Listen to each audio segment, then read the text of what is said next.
நல்லா மழை பெஞ்சிட்டு அப்புறம் பனியெல்லாம் விழுந்துருந்துச்சு.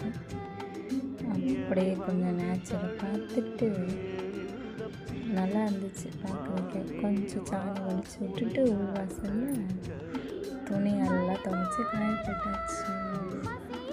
கீரைக்காரங்க இருந்தாங்க, கொத்தமல்லியும் சிறுகீரை.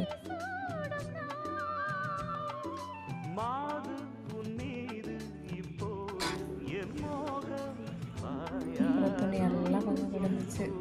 துணியெல்லாம் மடித்து வைக்கணும்னு நினச்சி துணி துவைக்கிறது பேசல, துணியை மடித்து வைக்கிறது தான் பெரிய விஷயமா இருக்குது. அதனால் இவங்களுக்கு பசி ஆயிடுச்சு. சரி பால் ஊற்றி கொடுக்கணும்.